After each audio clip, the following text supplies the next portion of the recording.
Let's be honest, generic top 10 movie lists are exhausting. They all recommend the same 5 films using the same tired descriptions. I got bored, so I decided to run an experiment. Since today is Thursday, I dug into the archives to find 10 absolute masterpieces that premiered on this exact day of the week between 1950 and 1980. No genre filters, no bias, just a raw look at cinema history through the lens of a Thursday release. This is the Thursday batch. Let's dive in. Number 1. Psycho, released Thursday, June 16, 1960.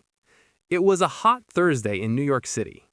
At the DeMille and Baronet theaters, people were lining up around the block for a movie they knew almost nothing about. Alfred Hitchcock had bought up every copy of the original novel he could find to keep the ending a secret. He even issued a strict, no late admission policy. If you showed up 1 minute after the film started that Thursday, you were barred from the theater. This wasn't just a movie, it was a military-grade operation in spoiler prevention. Why was this film so dangerous for 1960? Because Hitchcock broke the ultimate rule of cinema in the first 40 minutes. We start with Marion Crane, played by a massive star, Janet Leigh, who steals money and runs away. The audience thinks they're watching a crime drama. Then she stops at the Bates Motel. When that shower curtain is ripped open, the main character is murdered. The audience that Thursday was left traumatized because the person they were supposed to follow for 2 hours was suddenly dead. It shifted the perspective to Norman Bates, a quiet, stuttering young man played by Anthony Perkins, whose performance redefined the movie monster from a supernatural creature to the boy next door. Let's talk about the shower scene. 78 shots, 52 cuts, all for 45 seconds of film. To get that iconic stabbing sound, the sound crew spent hours stabbing different types of melons, eventually settling on a cassava melon for the most realistic flesh-tearing noise. Because the film was shot in black and white, partly to save money, partly to hide the gore, they used Hershey's chocolate syrup as blood. It had the perfect viscosity to swirl down the drain. Hitchcock chose to shoot with his TV crew from Alfred Hitchcock Presents to keep the budget under $1 million, proving that you don't need a massive budget to change the world, you just need a plan. That Thursday night, the reviews were actually mixed. Critics called it lowbrow and gimmicky, but the audience didn't care. They were screaming in the aisles. By the following Monday, Psycho was a cultural phenomenon. It changed how movies were marketed and how they were edited. It proved that a Thursday release could be the start of a revolution. Number 2. Alien, released Thursday, September 6, 1979. September 6, 1979. The world was still riding the high of Star Wars, expecting space to be full of heroic knights and lasers. Then came this Thursday in early September. Ridley Scott decided to show us that space isn't a playground. It's a dark industrial graveyard. The tagline on the posters that day said it all. In space, no one can hear you scream. The story is deceptively simple. The crew of the Nostromo, a space tugboat, is woken up from hypersleep to investigate a distress signal. They aren't soldiers, they're blue-collar workers. They complain about their bonuses and the food. This realism is what made the horror hit so hard. When the facehugger attaches itself to Kane, the movie stops being science fiction and becomes a visceral nightmare. The chestburster scene is legendary for a reason. The actors, except for John Hurt, didn't know exactly what was going to happen. When the blood sprayed, their reactions of pure shock and disgust were 100% real. Sigourney Weaver's Ripley emerged not just as a survivor, but as the first true female action icon who didn't need a man to save her. The secret weapon of this film was Swiss artist H.R. Giger. His design for the xenomorph was biomechanical, a mix of machine and bone that felt oily, sexual, and terrifyingly alien. To save money on the sets, they used scrap metal and old airplane parts. The alien's head was actually built using a real human skull as the base. The lighting was a stroke of genius too. By keeping the creature in the shadows for 90% of the film, Ridley Scott used the audience's imagination against them. We only see the full monster in brief strobe-lit flashes at the very end. On that Thursday in '79, Alien proved that B-movie concepts, monsters in space, could be A-list art. It was gritty, dirty, and incredibly stressful. It took the shiny future of the '70s and covered it in slime and oil. Number 3. The Shining. Released Thursday, May 22, 1980. It was a Thursday in late May when Stanley Kubrick decided to redefine what a haunted house movie could look like. Forget dark corners and shadows. Kubrick filled the Overlook Hotel with bright, oppressive fluorescent light and symmetrical hallways that felt like a trap.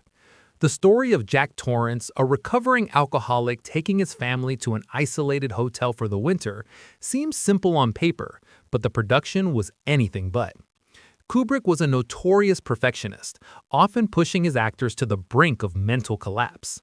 The famous "Here's Johnny" scene, where Jack Nicholson axes through the bathroom door, took 3 days to film and required the destruction of 60 doors. Nicholson, who had been a volunteer firefighter, was actually too fast with the axe, so the props department had to keep building stronger doors. Meanwhile, Shelley Duvall's experience was a living nightmare. She had to perform the staircase scene 127 times, a feat that landed her in the Guinness World Records, but left her exhausted and traumatized. Kubrick also pioneered the use of the Steadicam here. Before this film, moving through narrow hallways with a camera meant shaky footage or bulky tracks. The Steadicam allowed the camera to glide inches above the floor, following young Danny on his tricycle, creating that iconic, flowing sense of dread. When the film premiered that Thursday, critics actually hated it. It was even nominated for Razzie Awards. It took years for the world to realize that the boring pace and the ambiguous ending were intentional choices designed to make the audience feel as insane as the protagonist. Today, it is studied frame by frame for hidden meanings, from the layout of the impossible hotel to the patterns on the carpets. Number 4. Seventh Samurai. Released Thursday, April 26, 1954. On Thursday, April 26, 1954, Japanese audiences witnessed the birth of the modern action movie. Akira Kurosawa's Seven Samurai didn't just tell a story about warriors defending a village, it invented the cinematic language we still use today. This was the first film to use the recruitment trope, the idea of a hero gathering a team of specialists for a specific mission. Without this Thursday in 1954, we wouldn't have the Magnificent Seven, the Dirty Dozen, or even the Avengers. The production was a disaster by studio standards. It was the most expensive Japanese film ever made at the time, and Toho Studios tried to shut it down multiple times. Kurosawa, knowing they had already spent too much to quit, would simply go fishing until they gave him more money. He was obsessed with realism. He insisted that the final battle take place in a torrential downpour to emphasize the misery and chaos of war. Because it was winter, the water from the fire hoses often froze, and the actors were literally sliding through freezing mud while trying to swing real swords. Kurosawa used multiple cameras for the action scenes, a rarity back then, to capture the intensity from every angle, allowing for a much faster and more rhythmic style of editing. The lead actor, Toshiro Mifune, brought an animalistic energy to the role of Kikutiyo, improvising much of his wild behavior. The film is 3.5 hours long, but every minute is earned. It's a masterpiece of pacing that proves that epic doesn't have to mean slow. 5. The Good, the Bad, and the Ugly. Released Thursday, December 23, 1966. On Thursday, December 23, 1966, just 2 days before Christmas, Italian audiences were treated to a film that would dismantle the American myth of the Wild West. Sergio Leone's The Good, the Bad, and the Ugly was the final chapter in his Dollars trilogy, and it was massive in every sense of the word. While Hollywood westerns usually featured clean-cut heroes in white hats, Leone's world was a sun-drenched, sweat-soaked landscape of moral ambiguity. The story follows 3 men, Blondie, Duco, and Angel Eyes, searching for a buried cache of Confederate gold during the American Civil War. But the war here isn't a noble struggle. It's a chaotic backdrop of pointless slaughter that only gets in the way of their greed. The production was legendary for its scale and its difficulties. To film the epic bridge explosion, Leone convinced the Spanish army to build a massive, functional stone bridge. However, due to a misunderstanding, a Spanish captain detonated the explosives before the cameras were rolling. Leone was reportedly so devastated he nearly quit the film, but the Spanish army, feeling guilty, rebuilt the entire bridge for free. This time, they got the shot from multiple angles, creating one of the most realistic explosions in cinema history. Clint Eastwood, who played the Good, almost didn't sign on for the movie. He felt the character of Tuco, played by Eli Wallach, was stealing all the best scenes. He was right. Wallach's performance is the soul of the film. Wallach nearly died several times on set. Once from accidentally drinking acid left in a soda bottle, and another time when a train almost decapitated him during the scene where he breaks his chains on the tracks. And then there is the music. Ennio Morricone's score is perhaps the most famous in movie history. He didn't just write a soundtrack, he created an atmospheric landscape. The iconic main theme was designed to mimic the sound of a coyote. Because Leone often had the music written before filming, he would blast it on set through massive speakers. He wanted the actors to move, breathe, and blink in rhythm with the music. The final three-way standoff in the Sad Hill Cemetery is the ultimate example of this. It lasts for several minutes with no dialogue, just a series of increasingly tight close-ups on eyes and holsters, edited perfectly to the rising crescendo of the ecstasy of gold. When that Thursday premiere ended, the Western was changed forever. It was no longer a simple morality play, it was a grand, violent, and stylish opera. 6. Solaris. Released Thursday, March 20th, 1972. On Thursday, March 20th, 1972, the Soviet Union released a film that was meant to be their answer to Hollywood's 2001 A Space Odyssey. But Andrei Tarkovsky had no interest in making a blockbuster about technology or space travel. His film, Solaris, turned out to be a deeply philosophical and haunting exploration of the human soul, memory, and the pain of existence. Set on a decaying space station orbiting a mysterious planet covered in a sentient, psychic ocean, the movie follows psychologist Chris Kelvin. He is sent to the station to investigate why the crew has gone insane. He soon discovers the reason. The planet is manifesting people from their deepest, most shameful memories, visitors who are physically real but shouldn't exist. Tarkovsky's approach was a direct middle finger to the sterile, gadget-filled sci-fi of the West. He wanted the space station to look lived in, messy, and depressing, reflecting the mental state of the people inside it. The film is famous for its deliberate, slow pacing. Tarkovsky used long, hypnotic takes to force the audience into a state of meditation. One of the most talked about sequences is a nearly 5-minute shot of a car driving through tunnels and highways. It was filmed in Tokyo, using the city's complex highway system to represent a city of the future. Tarkovsky wanted the audience to feel the monotony and the loss of nature in a technological world. The emotional core of the film is the relationship between Kelvin and the manifestation of his dead wife, Hari. Because she's created from his memories, she only knows what he knows about her, leading to a tragic cycle of love and guilt. During production, Tarkovsky clashed constantly with the Soviet Film Committee, who wanted more science and less religion and soul. But Tarkovsky refused to compromise. He even removed most of the special effects shots from the final cut because he felt they were a distraction from the human drama. When it premiered that Thursday, it baffled some but mesmerized others. It won the Grand Prix at Cannes and established Tarkovsky as one of the greatest directors to ever live. It remains a masterpiece that asks the ultimate question: what is the point of exploring the universe if we are only bringing our own demons with us? Number 7. Dr. Strangelove. Released Thursday, January 30, 1964. On Thursday, January 30, 1964, the world was living on a knife edge.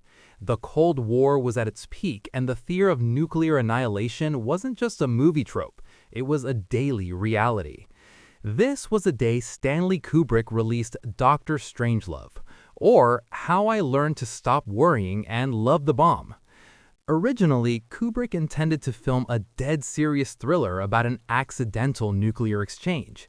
However, during the writing process, he realized that the concept of mutual assured destruction was so fundamentally absurd that the only honest way to tell the story was as a pitch-black comedy.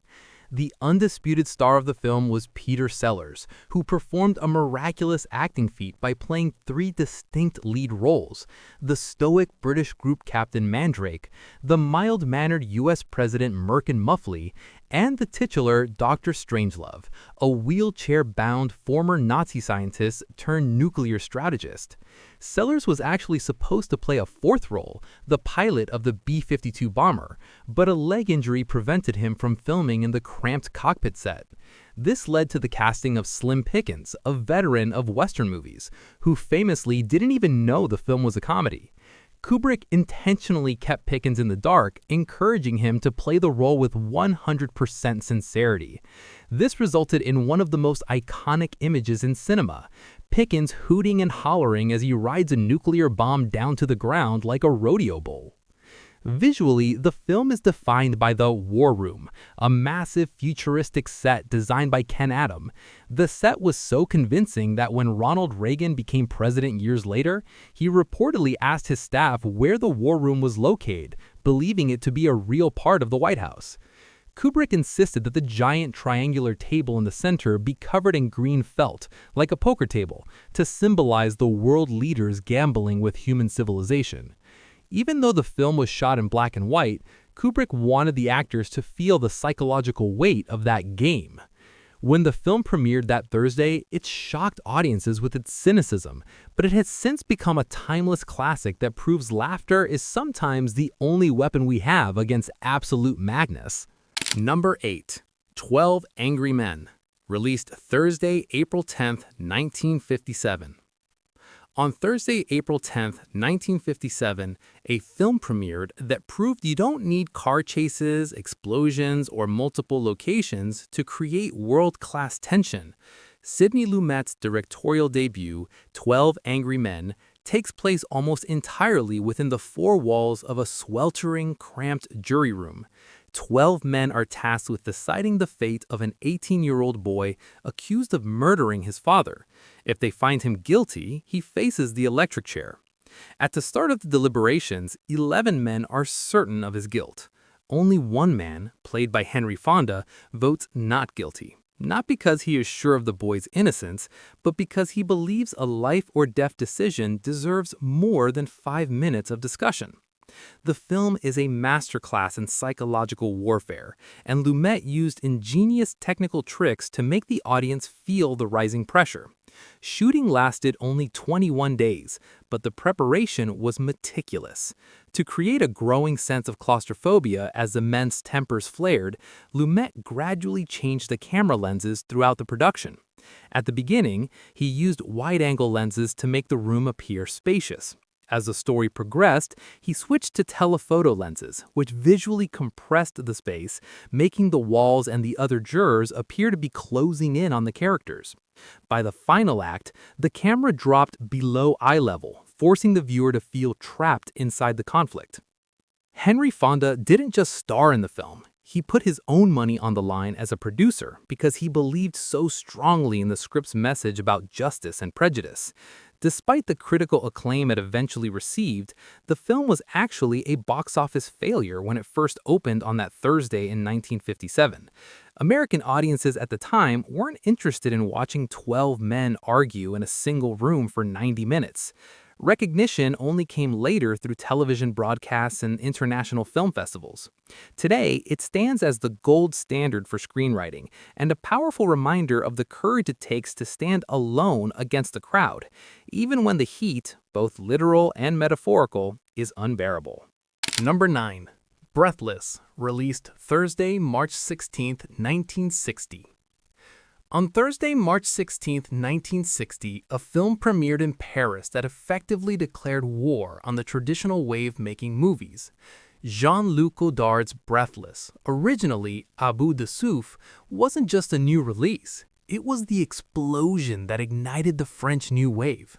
Before this Thursday, cinema followed strict invisible rules. Lighting had to be perfect, sets had to be controlled, and editing had to be seamless.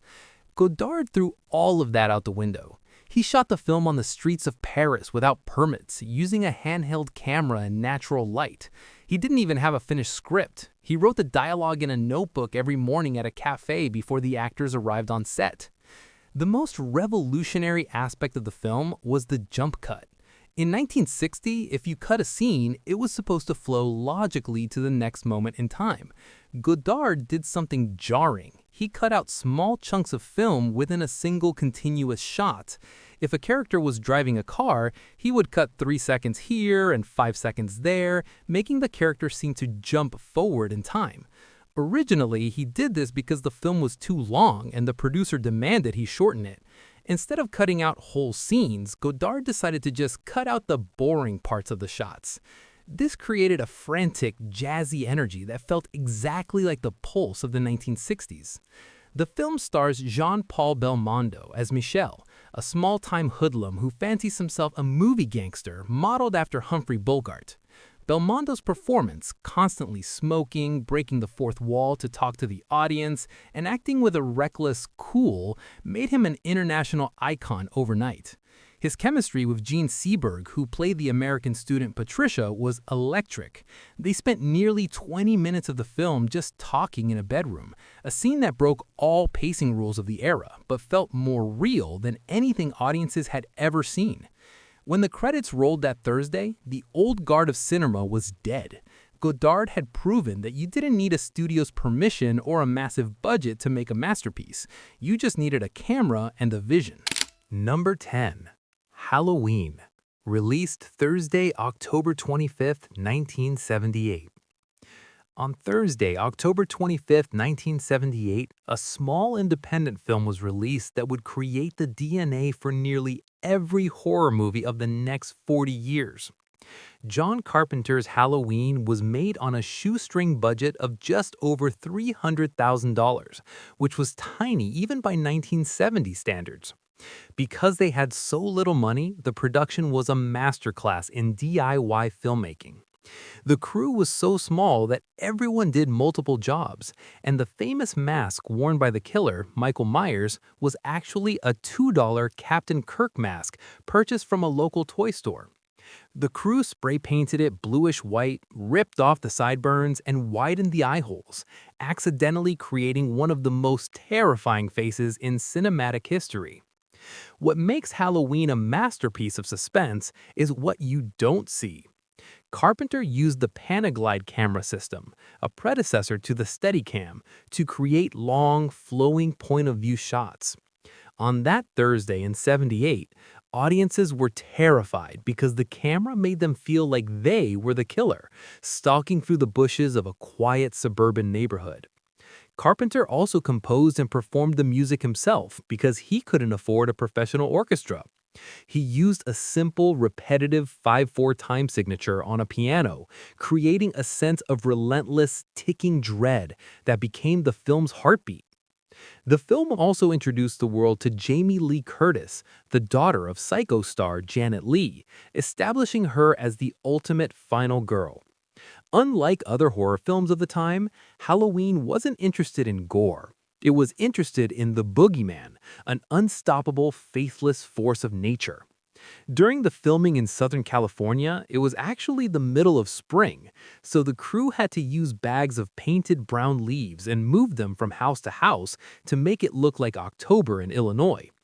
When the film hit theaters that Thursday, it started as a slow burn, but eventually became one of the most profitable independent films ever made. It proved that a simple story, perfectly told with light and shadow, could haunt a generation's dreams. 10 masterpieces, 10 Thursdays, and 30 years of cinema history. It's fascinating how a random day of the week can link a silent-era legend like Lillian Gish to the birth of the slasher genre with Michael Myers. This experiment proved one thing: great cinema doesn't belong in a top 10 box. It belongs to the time and place it was first experienced. So, for your next movie night, don't just pick a genre, pick a day. If you enjoyed this deep dive into the Thursday batch, let me know. We still have Fridays, Saturdays, and the rest of the week to uncover. Which day should we unlock next? Thanks for watching, and stop watching boring lists. I'll see you in the next vault.